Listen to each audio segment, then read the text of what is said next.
Hi, welcome to my channel. My name is Annie and this is Unity Consciousness. Thank you so much for stopping by today. I'd like to say happy St. Patrick's Day to everyone and welcome to our new subscribers. Also, thank you to those of you who are returning for this week's energy update and also to my very generous hosts here at Rivershire Retreat on the banks of the Boardman River. We have entered a very powerful time of karmic transitions, endings, and new beginnings. The veil has thinned with the spring equinox, if you're in the northern hemisphere, or the fall season in the southern hemisphere. It's inviting instability to this swirling energy. It's electric, it's chaotic, and it's continuing to build through the end of this month, with April being probably the most pivotal month in 2024. We discussed the energy today, but we'll revisit it briefly. Today, the Sun in Pisces is conjunct Neptune. This is really good for creativity, spiritual pursuits, and fantasies. The warning I would have, or just be mindful, because it's so ethereal, it's not very good energy for pinning things down in details or trying to hold accountability to something. It's just not good for that. And be mindful of escapism. Neptunian energy can help us step into the ethereal so much we just want to escape. So tomorrow, Mercury is going to enter shadow at 15 degrees, 59 minutes of Aries. And please make note of that. If you have placements in Aries at 15 degrees or shortly thereafter, within 3 to 5 degrees, you will be noticing the Mercury retrograde cycle pretty profoundly. Mercury is going to be, a Mercury retrograde in Aries is going to be a very lively retrograde season. We will be diving deep into understanding the I am, or what your true essence is. Remember, we are letting go of facades. Mercury, we've made that conjunction with Pluto shortly after Pluto entered Aquarius, stating moving forward, there's no more facades. We have to live in truth, right? We're letting go of those facades. So are you who you say you are? That's what we're digging into now. Mercury retrograde conjunct the North Node enters shadow tomorrow. Then conjuncts with Chiron, the wounded healer, and then will be conjunct Eris, the dwarf planet of discord and chaos, at the time of the full moon lunar eclipse in Libra on the 25th. Mercury goes officially retrograde on the 1st of April, now moving in the same direction of the North Node, and I would lend to say that it may be chasing it a little bit, but not before retrograding back over the energy of the new moon solar eclipse in Aries, then connecting with Chiron's healing energy again, and going direct on karmic destined changes. They are afoot. Now, in unusual fashion, the universe has us covered, however. The universe always knows what we need. And Mars will be entering Pisces this week on Friday.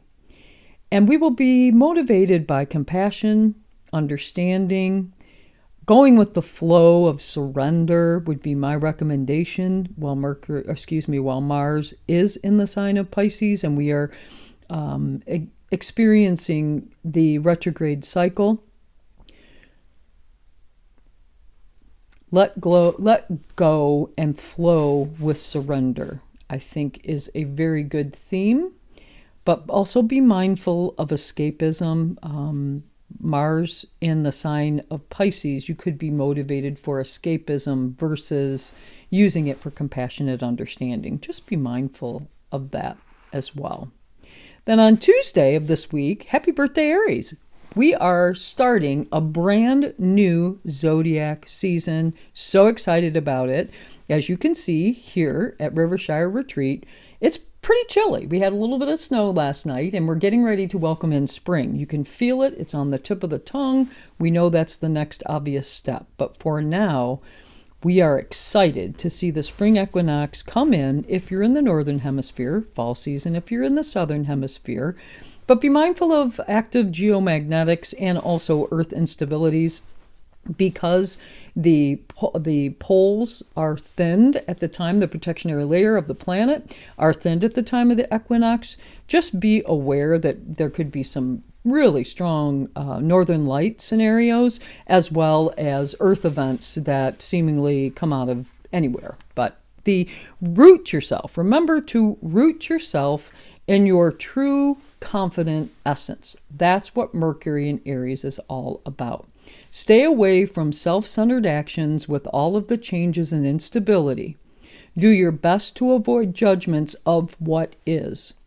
And certainly don't get stuck on outcomes. I think that would be helpful as well. Then on Wednesday of this week, Mercury, again in that pre-retrograde shadow, is going to conjunct Chiron.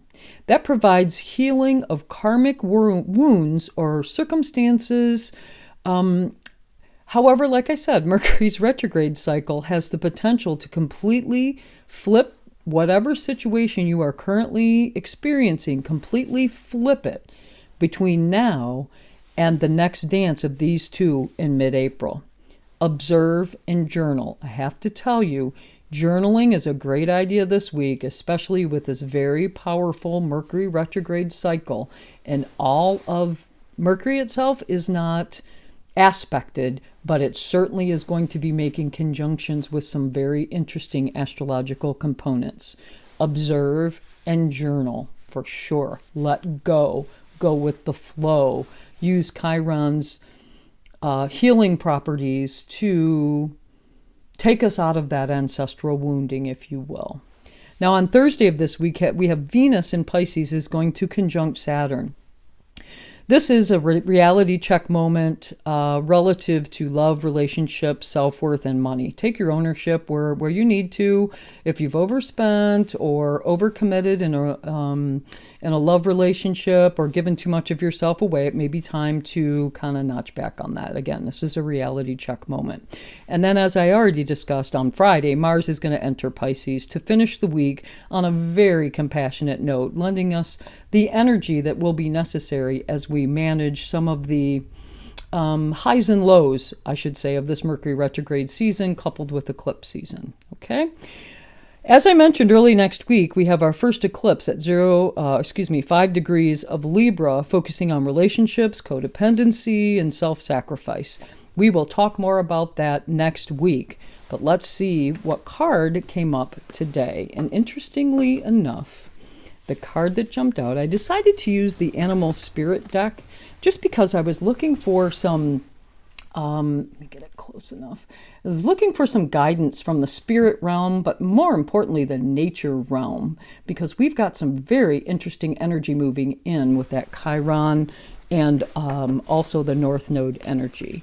The card that jumped out, believe it or not, is the Phoenix. Yes, let's see what the book has to say. Freedom from suffering, past karma, and reincarnation. The Phoenix represents the transformation of our past. It doesn't mean running from it, denying it, or burning bridges with rage. The Phoenix employs an advanced technique described in yoga as the burning of impurities through practice and dedication. I love that.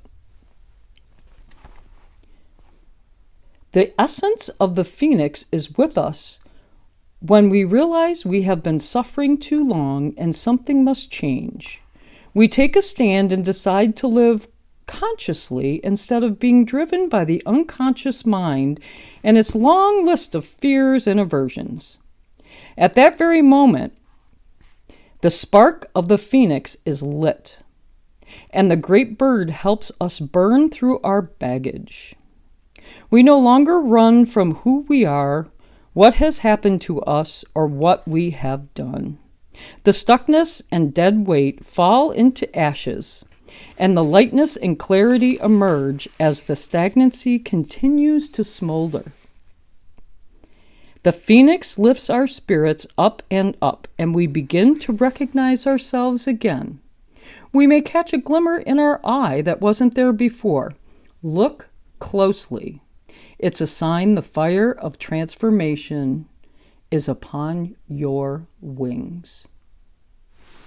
Well, thank you so much for joining me today. If you liked this video, please do click the like button.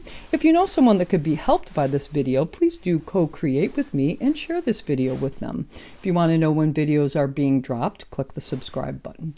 If you have any comments or suggestions, please post them in the comment section below. I hope you have a fabulous week. Get ready, because it's time for change, rejuvenation, healing of old wounds, perhaps even ancestral wounds. Be brave, stay grounded. Let's do this. Have a fabulous week. Namaste.